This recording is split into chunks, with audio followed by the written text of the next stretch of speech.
فاتح إلى سيدنا وحبيبنا شفيعنا رسول الله محمد بن عبد الله وعلى آله وأصحابه وأزواجه وذرياته وأهل بيته أجمعين خصوصا إلى روح سيدنا أحمد بن عيسى المهاجر الفقيه المقدم محمد بن علي وعليه وجميع سادات علي وعليه وصولهم وفروعهم وإلى حضرة النبي الفاتحة. أعوذ بالله من الشيطان الرجيم. بسم الله الرحمن الرحيم. الحمد لله رب العالمين الرحمن الرحيم مالك يوم الدين. إياك نعبد وإياك نستعين اهدنا الصراط المستقيم صراط الذين أنعمت عليهم غير المغضوب عليهم ولا الضالين آمين. السلام عليكم ورحمة الله وبركاته. Alhamdulillah Rabbil Alamin. Allahumma salli wa sallim ala Sayyidina Muhammadin wa ala alihi wa sahbihi ajma'in, amma ba'du. Subhanak la ilma lana illa ma 'allamtana innaka antal alimul hakim. Rabbi israh li sadri wa yassir li amri wahlul 'uqdatam min lisani yafqahu qawli wa saddid lisani wa hadi qalbi bihaqqi sayyidina Muhammadin sallallahu alaihi wa alihi wa barak wa sallam. Ya man huwa fi 'uluwihi kain, ya man huwa fi fi'li hamid, ya man huwa fi majdihi matin. Allahumma akrimna bi nuril fahmi wa akhrijna min zulumatil wahmi warzuqna fahman nabiyyin وحفظ المرسلين وإلهام ملائكة المقربين. ربنا زدنا علما وفهما وعقلا يا أكرم الأكرمين بحق سيدنا محمد الخاتم الأنبياء والمرسلين يا رحمن يا رحيم. وصلى الله على سيدنا محمد وعلى آله وصحبه وبارك وسلم. الحمد لله رب العالمين. Ya, sama-sama kami muliakan, kami hormati seluruh imam Masjid Al-Muhajirin, wabil khusus Al-Habib Alwi Al-Bar, mata'anna Allah Ta'ala bituli hayati wa umrihi wa nafa'ana bihi wa bi'ulumihi fid darain, wal Ustadz Irsyad, Ustadz Dr. Abdurrahman Bakfir, wa seluruh pengurus muadzin, hadirin hadirat yang insya Allah dirahmati Allah. Ya, saya muliakan para Habib Al-Habib Alwi Al-Bar wa jami'ul asatiz yang hadir di malam yang mulia ini. Kita masih melanjutkan kisah Ashabul Kahfi. Kali ini riwayat dari Al-Imam Ali bin Abi Thalib karramallahu wajhah. Sebelum saya sampaikan riwayat dari Al-Imam Ali bin Abi Thalib karramallahu wajhahu, perlu kita ketahui bahwa keilmuan dari Sayyidina Ali dan juga kesolehan beliau itu telah dinyatakan oleh Nabi kita Muhammad SAW. Jadi ada riwayat yang sangat populer di mana dinyatakan ana madinatul ilmi wa aliyun babuha wa man aradal ilma falyatil bab, atau kama qala sallallahu alaihi wasallam. Nabi bersabda, saya kotanya ilmu dan pintunya ilmu adalah Imam Ali. Siapa yang ingin ilmu maka datangi pintu terlebih dahulu. Falyatil bab, atau kama qala sallallahu alaihi wasallam. Hadis ini penilaian dari kalangan para ulama ahli hadis berbeda satu dengan yang lain. Kalau kita membaca satu kitab berjudul Tarikh Al-Khulafa yang ditulis oleh Imam Jalaluddin As-Suyuti yang lahir tahun 849 Hijriah, wafat 911. Al-Imam Suyuti dalam kitab Tarikhul Khulafa, di situ jelas beliau nyatakan bahwa hadis tersebut derajat hasan menurut Imam Suyuti. Menurut Al-Imam Al-Hakim yang lahir tahun 321 Hijriah, wafat 405 Hijriah, beliau mengatakan riwayat hadis tersebut sahih. Dan menurut Al-Imam Ibnu Jauzi Al-Baghdadi yang lahir tahun 510 Hijriah. Di dalam kitab Al-Mawdu'at, kumpulan hadis-hadis palsu, beliau mengatakan riwayat tersebut riwayat palsu. Berarti ada 3 penilaian. Ada yang mengatakan hasan, yaitu Imam Suyuti. Ada yang menyatakan sahih, Al-Imam Al-Hakim. Dan ada yang menyatakan riwayat ini riwayat yang palsu, yaitu menurut Ibnu Zawzi Al-Baghdadi. Akan tetapi ulama mutaakhir, Al-Muhaddits As-Sayyid Ahmad Al-Kummari, beliau membuat satu penelitian khusus terkait hadis tersebut. Dan kesimpulannya beliau menyatakan dari hasil riset dan penelitian beliau bahwa hadis tersebut adalah hadis yang sangat sahih. Bahkan derajatnya hampir masuk ke derajat mutawatir. Itu beliau tuangkan di dalam kitab yang beliau tulis berjudul Fathul Malikil Ali.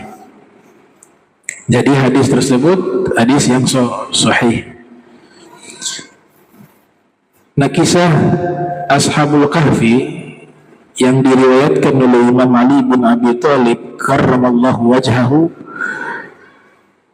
ini termasuk riwayat yang sangat terperinci di dalam menceritakan Ashabul Kahfi, dan tidak ada sejarawan manapun yang bisa menerangkan secara detail, secara terperinci sebagaimana yang diterangkan oleh Amirul Mukminin Imam Ali bin Abi Thalib,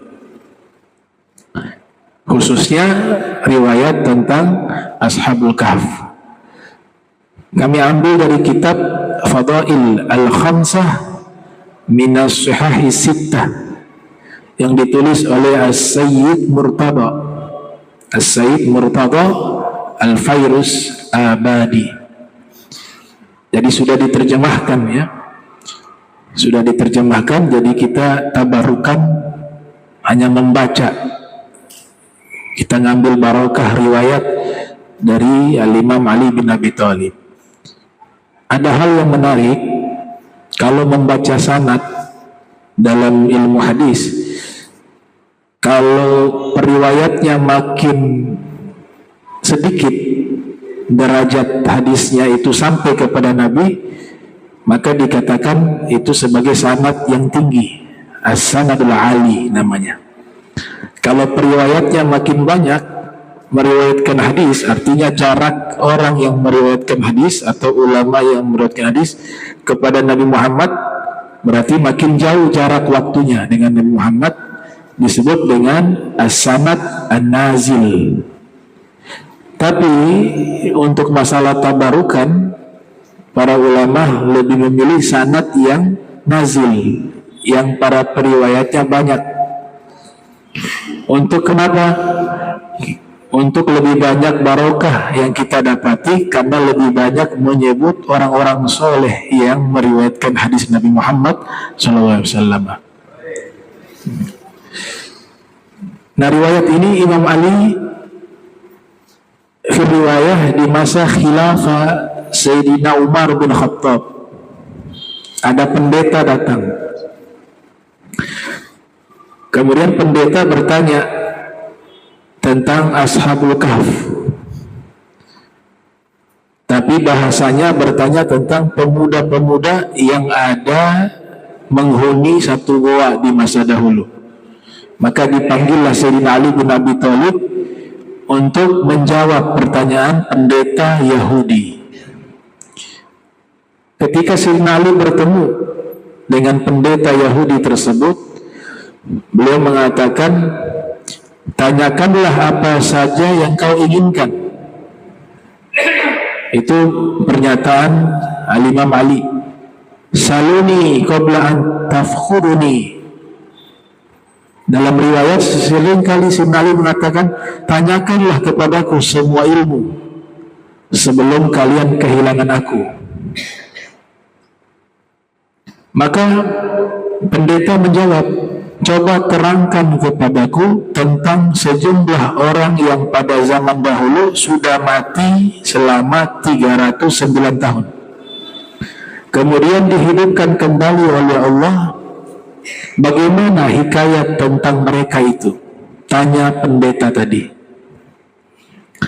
Al-Imam Ali menjawab, hai pendeta Yahudi, mereka itu ialah para penghuni goa. Hikayat tentang mereka itu sudah dikisahkan oleh Allah Subhanahu wa ta'ala kepada Rasulnya. Jika engkau mau, akan kubacakan kisah mereka itu yang ada di dalam surat Al-Kahf.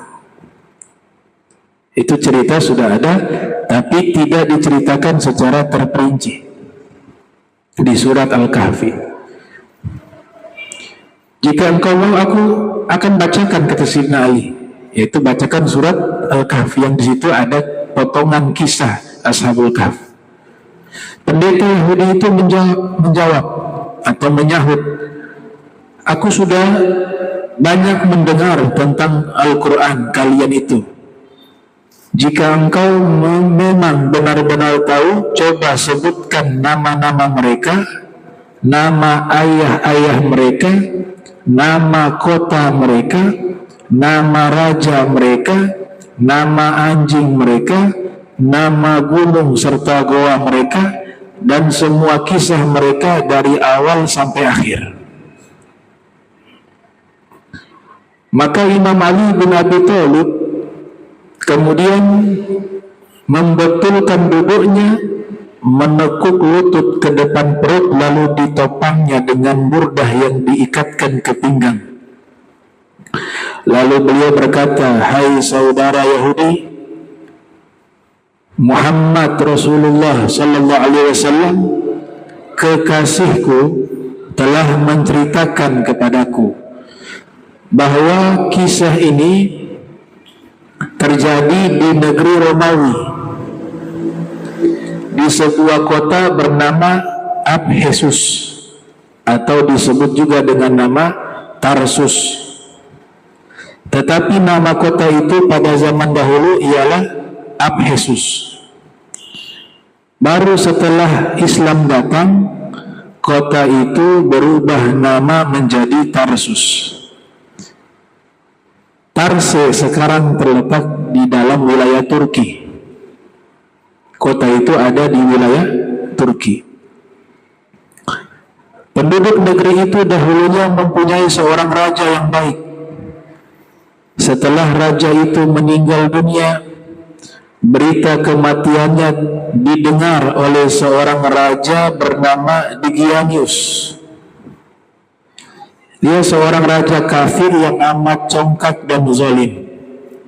Ia datang menyerbu negeri itu dengan kekuatan pasukannya, dan akhirnya berhasil menguasai kota Abhesus. Olehnya kota itu dijadikan ibu kota kerajaan. Lalu dibangunlah sebuah istana. Baru sampai di situ, keterangan dari Sayyidina Ali, pendeta Yahudi yang bertanya itu berdiri. Pendeta Yahudi yang bertanya itu berdiri, terus bertanya, jika engkau benar-benar tahu, coba terangkan kepadaku bentuk istana itu. Bagaimana serambi dan ruangan-ruangannya? Al-Imam Ali bin Abi Thalib menerangkan, hai saudara Yahudi, raja itu membangun istana yang sangat megah, terbuat dari batu marmer, panjangnya 1 farsah, kurang lebih 8 km, dan lebarnya pun 1 farsah. Pilar-pilarnya yang berjumlah 1000 buah, semuanya terbuat dari emas, dan lampu-lampu yang berjumlah 1000 buah juga semuanya terbuat dari emas. Lampu-lampu itu bergelantungan pada rantai-rantai yang terbuat dari perak. Tiap malam apinya dinyalakan dengan sejenis minyak yang harum baunya. Di sebelah timur, serambi dibuat lubang-lubang cahaya sebanyak 100 buah. Demikian pula di sebelah baratnya, sehingga matahari sejak mulai terbit sampai terbenam selalu dapat menerangi serambi tersebut. Raja itu pun membuat sebuah singgasana dari emas, panjangnya 80 hasta dan lebarnya 40 hasta. Di sebelah kanannya tersedia 80 buah kursi, semuanya terbuat dari emas. Disitulah para hulu balang kerajaan duduk. Di sebelah kirinya juga disediakan 80 buah kursi terbuat dari emas untuk duduk para pepatih dan penguasa-penguasa tinggi lainnya. Raja duduk di atas singgasana dengan mengenakan mahkota di atas kepala. Sampai di situ keterangan Imam Ali, pendeta yang bersangkutan berdiri lagi sambil berkata, "Jika engkau benar-benar tahu, coba terangkan kepadaku dari apakah mahkota itu dibuat." Dijawab oleh Imam Ali, "Hai saudaraku Yahudi," kata Imam Ali menerangkan, mahkota raja itu terbuat dari kepingan-kepingan emas berkaki 9 buah, dan tiap kakinya bertaburan mutiara yang memantulkan cahaya laksana bintang-bintang menerangi kegelapan malam. Raja itu juga mempunyai 50 orang pelayan, terdiri dari anak-anak para hulu balang. Semuanya memakai selempang dan baju sutra berwarna merah. Celana mereka juga terbuat dari sutra berwarna hijau. Semuanya dihiasi dengan gelang-gelang kaki yang sangat indah. Masing-masing diberi tongkat terbuat dari emas. Mereka harus berdiri di belakang raja. Selain mereka, raja juga mengangkat 6 orang terdiri dari anak-anak para cendekiawan untuk dijadikan menteri-menteri atau pembantu-pembantunya. Raja itu mengambil suatu keputusan apapun tanpa berunding terlebih dahulu dengan mereka. 6 orang pembantu itu selalu berada di kanan kiri raja. 3 orang berdiri di sebelah kanan dan yang 3 orang lainnya berdiri di sebelah kiri. Pendeta yang bertanya itu berdiri lagi, lalu berkata, "Hai Ali, jika yang kau katakan itu benar, coba sebutkan nama 6 orang yang menjadi pembantu-pembantu raja itu." Menanggapi hal itu, Al-Imam Ali menjawab, "Kekasihku Muhammad Rasulullah sallallahu alaihi wasallam menceritakan kepadaku bahwa 3 orang yang berdiri di sebelah kanan raja masing-masing bernama Tamlika, Mikslamina, dan Mikhaslimina. Adapun 3 orang pembantu yang berdiri di sebelah kiri masing-masing bernama Marcellus, Cassitius, dan Sidonius." Raja selalu berunding dengan mereka mengenai segala urusan. Tiap hari setelah raja duduk dalam serambi istana, dikerumuni oleh semua hulu balang dan para punggawa. Riwayat yang pertama tadi tidak pernah diajak berunding, riwayat kedua selalu berunding dengan mereka. Masuklah 3 orang pelayan menghadap raja. Seorang di antaranya membawa piala emas penuh berisi wewangian murni. Seorang lagi membawa piala perak penuh berisi air sari bunga. Sedang yang seorangnya lagi membawa seekor burung. Orang yang membawa burung itu kemudian mengeluarkan suara isyarat, lalu burung itu terbang di atas piala yang berisi air sari bunga. Burung itu berkecimpung di dalamnya dan setelah itu ia mengibas-ngibaskan sayap serta bulunya sampai sari bunga itu habis dipercikkan ke semua tempat sekitarnya. Kemudian si pembawa burung tadi mengeluarkan suara isyarat lagi. Burung itu terbang pula lalu hinggap di atas piala yang berisi wewangian murni. Sambil berkecimpung di dalamnya, Burung itu mengibas-ngibaskan sayap dan bulunya sampai wewangian murni yang ada dalam piala itu habis dipercikkan ke tempat sekitarnya. Pembawa burung itu memberi isyarat suara lagi. Burung itu lalu terbang dan hinggap di atas mahkota raja sambil membentangkan kedua sayap yang harum semerbak di atas kepala raja. Demikianlah raja itu berada di atas singgasana kekuasaan selama 30 tahun. Selama itu ia tidak pernah diserang penyakit apapun, tidak pernah merasa pusing kepala, sakit perut, demam, berliur, berludah, ataupun beringus.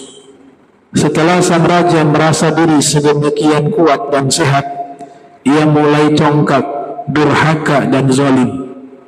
Ia mengaku-ngaku diri sebagai Tuhan dan tidak mau lagi mengakui adanya Allah Subhanahu wa ta'ala. Raja itu kemudian memanggil orang-orang terkemuka dari rakyatnya. Barang siapa yang taat dan patuh kepadanya diberi pakaian dan berbagai macam hadiah lainnya. Tetapi barang siapa yang tidak mau taat atau tidak bersedia mengikuti kemauannya, ia akan segera dibunuh. Oleh sebab itu, semua orang terpaksa mengiyakan kemauannya, kecuali 7 orang pemuda. Mereka tidak mau mentaatinya, maka mereka memutuskan untuk lari keluar dari kota untuk menyelamatkan keimanan mereka kepada Allah Subhanahu wa ta'ala. Maka 7 orang pemuda tersebut mampir ke dalam satu goa, dan dalam goa tertutup rapat itu mereka tinggal selama 309 tahun. Setelah masa yang amat panjang itu, Allah Subhanahu wa ta'ala mengembalikan lagi nyawa mereka pada saat matahari sudah mulai memancarkan sinar. Mereka merasa seakan-akan baru bangun dari tidurnya. Yang seorang berkata kepada yang lainnya, "Malam tadi kami lupa beribadah kepada Allah. Mari kita pergi ke mata air." Setelah mereka berada di luar gua, tiba-tiba mereka melihat mata air itu sudah mengering kembali dan pepohonan yang ada pun sudah menjadi kering semuanya. Allah Subhanahu wa ta'ala membuat mereka mulai merasa lapar. Mereka saling bertanya, siapakah di antara kita ini yang sanggup dan bersedia berangkat ke kota membawa uang untuk bisa mendapatkan makanan? Tetapi yang akan pergi ke kota nanti supaya hati-hati, jangan sampai membeli makanan yang dimasak dengan lemak babi. Tamlikah kemudian berkata, "Hai saudara-saudaraku, aku sajalah yang berangkat untuk mendapatkan makanan. Tetapi hai pengembala, berikanlah bajumu kepadaku dan ambillah bajuku ini." Setelah Tamlikah memakai baju pengembala, ia berangkat menuju ke kota. Sepanjang jalan ia melewati tempat-tempat yang sama sekali belum pernah dikenalinya, melalui jalan-jalan yang belum pernah diketahui. Setibanya dekat pintu gerbang kota, ia melihat bendera hijau berkibar di angkasa bertuliskan, "Tiada Tuhan selain Allah dan Isa adalah Ruhullah." Tamlikah berhenti sejenak memandang bendera itu sambil mengusap-ngusap mata, lalu berkata seorang diri, "Kusangka aku ini masih tidur." Setelah agak lama memandang dan mengamati bendera itu, ia meneruskan perjalanan memasuki kota. Dilihatnya banyak orang sedang membaca Injil. Injil yang asli menggunakan bahasa Suryani. Ia berpapasan dengan orang-orang yang belum pernah dikenal.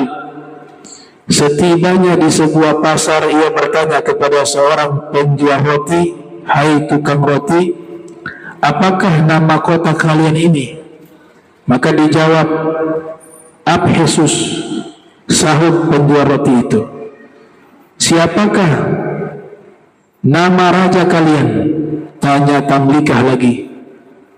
Dijawab, Abdurrahman, jawab penjual roti. Kalau yang kau katakan itu benar, kata Tamlikah, urusanku ini sungguh aneh sekali. Ambillah uang ini dan berilah makanan kepadaku.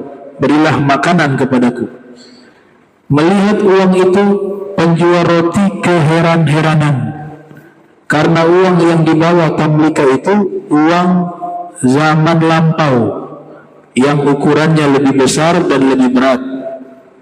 Pendeta Yahudi yang bertanya itu kemudian berdiri lagi, lalu berkata kepada Imam Ali bin Abi Thalib, "Hai Ali, kalau benar-benar engkau mengetahui, coba terangkan kepadaku berapa nilai uang lama itu dibanding dengan uang baru." Imam Ali menerangkan, "Kekasihku Muhammad Rasulullah sallallahu alaihi wasallam menceritakan kepadaku bahwa uang yang dibawa oleh Tamlikah dibanding dengan uang baru ialah tiap dirham lama sama dengan 10 dan 2/3 dirham baru." Imam Ali kemudian melanjutkan ceritanya. Penjual roti lalu berkata kepada Tamlikah, "Aduhai, alangkah beruntungnya aku. Rupanya engkau baru menemukan harta karun. Berikan sisa uang itu kepadaku, kalau tidak, engkau akan kuhadapkan kepada raja." "Aku tidak menemukan harta karun," sangkal Tamlikah. "Uang ini kudapat 3 hari yang lalu dari hasil penjualan buah kurma seharga 3 dirham. Aku kemudian meninggalkan kota karena orang-orang semuanya menyembah Degyanus." Penjual roti itu marah, lalu berkata, "Apakah setelah engkau menemukan harta karun masih juga tidak rela menyerahkan sisa uangmu itu kepadaku? Lagi pula engkau telah menyebut seorang raja durhaka yang mengaku diri sebagai Tuhan, padahal raja itu sudah mati lebih dari 300 tahun yang silam. Apakah dengan begitu engkau hendak memperolok-olok aku?" Tamlikah lalu ditangkap, kemudian dibawa pergi menghadap raja. Raja yang baru ini seorang yang dapat berfikir dan bersikap adil. Raja bertanya kepada orang-orang yang membawa Tamlikah, "Bagaimana cerita tentang orang ini?" "Dia menemukan harta karun," jawab orang-orang yang membawanya. Kepada Tamlikah, raja berkata, "Engkau tak perlu takut. Nabi Isa alaihissalam memerintahkan supaya kami hanya memungut 1/5 saja dari harta karun itu." Dalam hukum Islam itu namanya rikos, zakat rikos, zakat barang temuan masa lampau berupa emas dan perak. "Serahkanlah yang 1/5 itu kepadaku dan selanjutnya engkau akan selamat." Tamlikah menjawab, "Baginda, aku sama sekali tidak menemukan harta karun. Aku adalah penduduk kota ini." Raja bertanya sambil keheran-heranan, "Engkau penduduk kota ini?" "Iya, benar," sahut Tamlikah. "Adakah orang yang kau kenal?" tanya raja lagi. "Iya, ada," jawab Tamlikah. "Coba sebutkan siapa namanya," perintah raja. Tamlikah menyebut nama-nama kurang lebih 1000 orang, tetapi tak ada satupun nama yang dikenali oleh raja atau oleh orang lain yang hadir mendengarkan. Mereka berkata, semua itu bukan nama orang-orang yang hidup di zaman kita sekarang. Tetapi apakah engkau mempunyai rumah di kota ini?" "Iya, tuanku," jawab Tamlikah. "Seorang menyertai aku." Raja kemudian memerintahkan beberapa orang menyertai Tamlikah pergi. Oleh Tamlikah mereka diajak menuju ke sebuah rumah yang paling tinggi di kota itu. Setibanya di sana, Tamlikah berkata kepada orang yang mengantarkan, "Inilah rumahku." Pintu rumah itu lalu diketuk. Keluarlah seorang lelaki yang sudah sangat lanjut usia. Sepasang alis di bawah keningnya sudah sedemikian putih dan mengkerut hampir menutupi mata karena sudah terlampau tua. Ia terperanjat ketakutan, lalu bertanya kepada orang-orang yang datang, "Kalian ada perlu apa?" Utusan raja yang menyertai Tamlika menyahut, "Orang muda ini mengaku rumah ini adalah rumahnya." Orang tua itu marah, memandang kepada Tamlika sambil mengamat-ngamati. Ia bertanya, "Siapa namamu?" Dijawab, "Aku Tamlika, anak Filistin." Orang tua itu lalu berkata, "Coba ulangi lagi." Tamlika menyebut lagi namanya. Tiba-tiba orang tua itu bertekuk lutut di depan kaki Tamlika sambil berucap, "Ini adalah datukku. Demi Allah, ia salah seorang di antara orang-orang yang melarikan diri dari Degyanus, raja yang durhaka." Kemudian diteruskannya dengan suara haru, "Ia lari berlindung kepada Yang Maha Perkasa, pencipta langit dan bumi.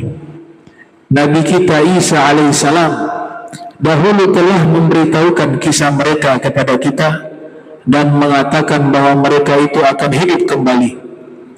Peristiwa yang terjadi di rumah orang tua itu kemudian dilaporkan kepada raja.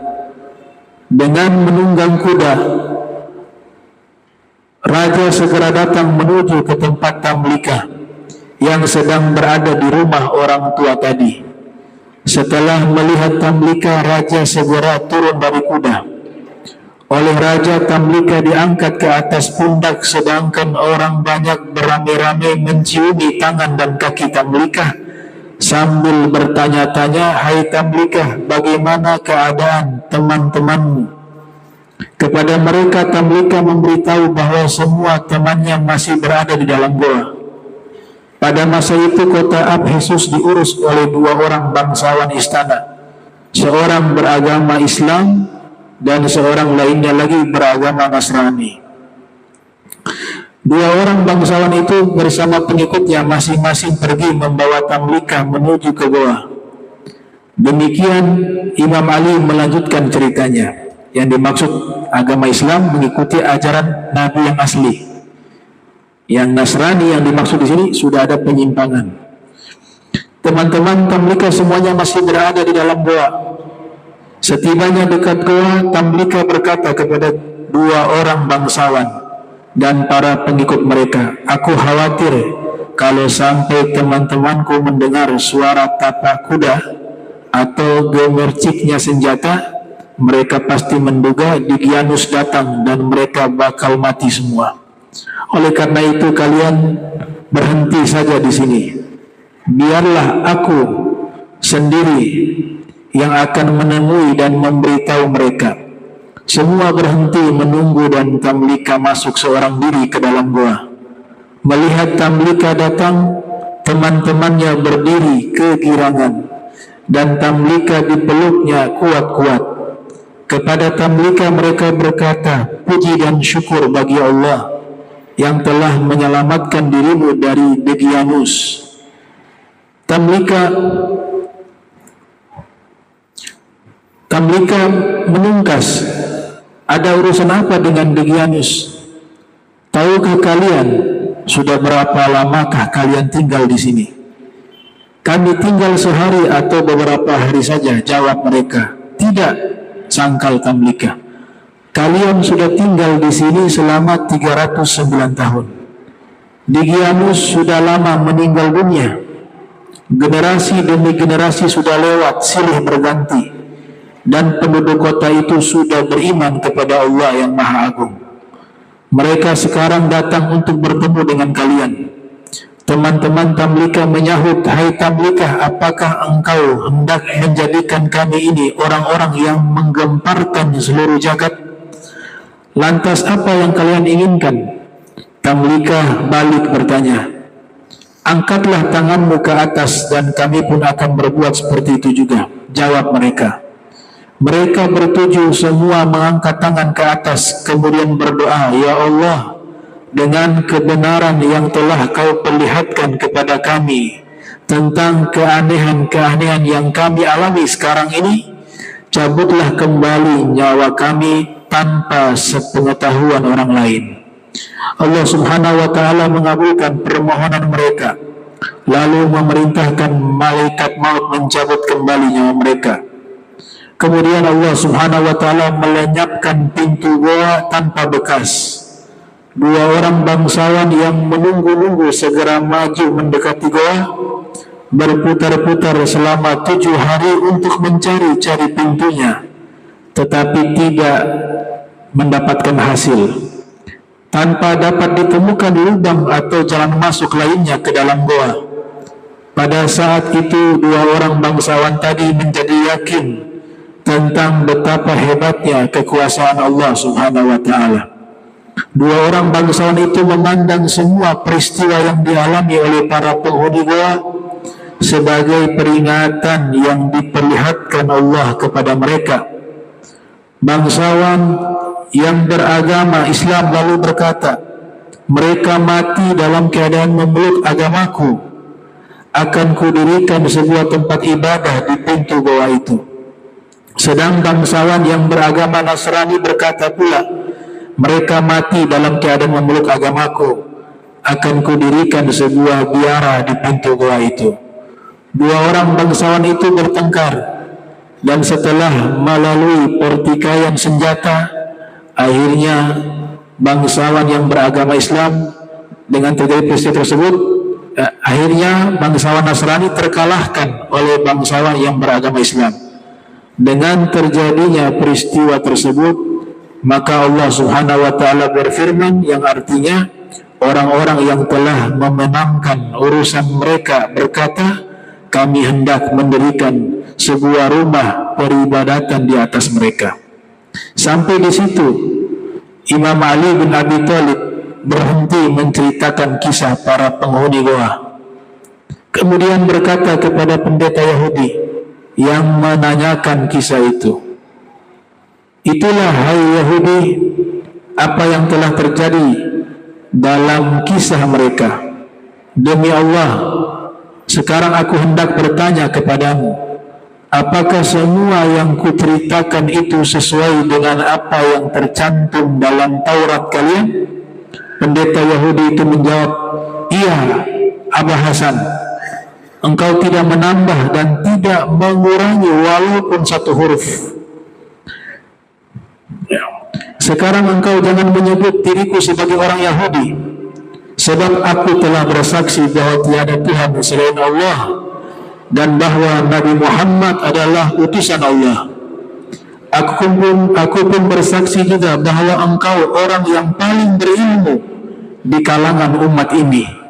Demikianlah hikayat tentang para penghuni gua Ashabul Kahfi, kutipan dari kitab Qisasul Anbiya yang tercantum dalam kitab Fadailul Khamsa min Sihahi Sittah, tulisan dari As-Sayyid Murtada Al-Fairuz Abadi. Fairuz Abadi dalam menunjukkan banyaknya ilmu pengetahuan yang diperoleh oleh Imam Ali bin Abi Thalib dari Rasulullah Muhammad sallallahu alaihi wasallam. Akhirnya pendeta masuk Islam. Ya, itu keterangan yang luar biasa, sangat terperinci. Kisah tentang Ashabul Kahfi. Ada di satu kitab berjudul Hayatul Haywanil Kubra, karya Imam Ad-Damiri radhiyallahu ta'ala anhu warḍah. Dikisahkan mukjizat Nabi Muhammad. Di sini dikatakan pada saat itu Sayyidina Salman Al-Farisi, ia masuk di satu tempat atau di satu rumah. Di situ ada berkumpul beberapa orang sahabat, yaitu Sayyidina Abu Bakar, Sayyidina Umar, Sayyidina Utsman. Kemudian Nabi mengatakan kepada mereka, saya singkat riwayatnya, panggil Sayyidina Ali bin Abi Thalib, ikut hadir berkumpul di tempat ini. Maka dipanggillah Imam Ali bin Abi Thalib. Kemudian mereka berkumpul bersama Nabi Muhammad sallallahu alaihi wasallam. Dan setelah itu diceritakan tentang Ashabul Kahf, pemuda-pemuda yang taat Maka Nabi mengatakan kepada mereka, apakah kalian mau bertemu dengan Ashabul Kahf? Kata Nabi Muhammad SAW. Maka dibentangkanlah itu satu bisatan, satu permadani. Kemudian Nabi perintahkan kepada Sayyidina Ali, Sayyidina Abu Bakar, Sayyidina Umar, wa fi riwayah dengan Sayyidina Utsman, juga dengan Salman Al-Farisi, Sayyidina Salman Al-Farisi, untuk naik di atas permadani tersebut. Lantas setelah itu Rasulullah SAW beliau berdoa, maka permadani itu dia melayang mengikuti tiupan angin. Ya, mukjizatnya Rasul Muhammad SAW, dan dibawa dengan kecepatan yang tinggi sampai angin itu membawa mereka dengan permadani tersebut ke tempatnya Ashabul Kahfi. Setelah itu Salman dan sahabat-sahabat yang lainnya, mereka pun ketika sampai di satu goa yang sangat besar, lantas saat itu Sayyidina Ali bin Abi Thalib mengatakan, wahai Salman, kata Sayyidina Ali, hadzal kahf, ini goanya Ashabul Kahfi, warraqim, dan itu ada anjingnya Ashabul Kahfi. Kemudian mereka pun masuk. Nahnu natakaddamu faqama kullu wahidin minhum. Ketika mereka masuk di pintu goa tersebut atau di bagian depan goa, mereka sholat dulu 2 rakaat. Selesai sholat 2 rakaat, berdoa. Kemudian Sayyidina Ali bin Abi Thalib menyerukan, ya Ashabul Kahf, wahai Ashabul Kahfi. Salman Al-Farisi menyerukan, wahai Ashabul Kahfi. Tidak ada jawaban. Kemudian Sayyidina Ali juga memerintahkan beberapa sahabat yang ikut memanggil Ashabul Kahfi, juga tidak terdengar suara jawaban di dalam goa. Sampai akhirnya Sayyidina Ali mendapat giliran memanggil Ashabul Kahfi. Maka di saat itulah terdengar panggilan suara, ya Ashabul Kahfi, fasahal kahf wasahal qaum min dakhilihi bitalbiyah. Ketika dipanggil wahai Ashabul Kahfi oleh Amirul Mukminin Ali bin Abi Thalib, maka saat itu terdengar suara di dalam goa, sekelompok manusia mereka berteriak dengan panggilan talbiyah, labbaik. Talbiyah panggilan jawaban, labbaik, kami menjawab panggilanmu. Faqala Amirul Mukminin, maka Sayyidina Ali berkata, wahai segenap pemuda yang telah beriman kepada pencipta mereka, lalu Allah tambahkan kepada mereka petunjuk, maka mereka pun berkata, kepadamu salam wahai saudaranya Rasulullah Muhammad SAW, dan juga kepada sahabat-sahabatmu. Kami telah mendapatkan wasiat sebelumnya dari Nabi Isa alaihissalam lewat murid-muridnya, bahwa kami akan bertemu dengan orang-orang terdekat dari Nabi akhir yang diutus oleh Allah, yaitu Nabi Muhammad sallallahu alaihi wasallam. Dan kami sudah menyatakan keimanan kepada Nabi Muhammad sallallahu alaihi wasallam, dan juga kami diperintahkan untuk mencintai seluruh orang-orang terdekat, termasuk dirimu wahai Amirul Mukminin Ali bin Abi Thalib. Maka tatkala saat itulah mereka berkata kepada Salman, ya Aba Abdullah, wahai Aba Abdullah, kamu sudah mendengar apa yang telah disampaikan oleh Ashabul Kahfi. Faqalu ya Abul Hasan, maka mereka Ashabul Kahfi juga berkata, wahai Abul Hasan, dikenali namanya Sayyidina Ali. Kata Ashabul Kahfi, ya Abul Hasan itu artinya bapaknya Hasan, putra dari Imam Ali. Wahai Abul Hasan, kalau begitu kita sudah bertemu. Kata Sayyidina Ali, saya bersama beberapa sahabat Nabi, ada Sayyidina Abu Bakar, Sayyidina Umar, Sayyidina Utsman, wa Salman. Kami sudah menyaksikan bagaimana mukjizatnya Nabi Muhammad SAW, kami bisa bertemu dengan kalian. Maka sampai di sini saja pertemuan kita. Kemudian mereka berdoa, lantas angin tadi membawa kembali permadani yang mereka naiki, kembali akhirnya sampai ke kota Madinah, dan akhirnya mereka pun kembali ke kota Madinah dan bertemu dengan Nabi Muhammad SAW. Lalu dikisahkan pertemuan mereka itu kepada Rasulullah SAW. Maka dikatakan, hadza habibi Jibril alaihissalam akhbarani bihi. Kisah kalian sudah disampaikan kepada saya terlebih dahulu oleh malaikat Jibril. Saya sudah tahu kisah tersebut. Maka sekarang kita lihat bagaimana pemuda-pemuda yang taat tersebut, mereka diabadikan oleh Allah Subhanahu wa taala dengan nama yang indah, nama yang baik di dalam Al-Quran. Nah, ini ringkasan dari kisah Ashabul Kahfi. Mudah-mudahan kita bisa berkumpul dengan mereka di yaumil qiyamah bersama Rasulullah Muhammad SAW, bersama Imam Ali wa Ashabul Kahfi wa awliya wa salihin. Insyaallah, amin ya rabbal alamin. Bismillahirrahmanirrahim. Alhamdulillahi rabbil alamin. Allahumma salli wa sallim ala sayyidina Muhammad wa sayyidina Muhammad. Allahumma jam'ana hadha jam'an marhuma wa tafarraqan min ba'di tafarruqan ma'asuma wa la tajal minna wa la minna shakila mahruma. Subhanaka wa bihamdika asyhadu an astaghfiruka wa atubu ilaik. Wa sallallahu alaihi Muhammadin wa ala alihi wa sahbihi wa baraka wasallam.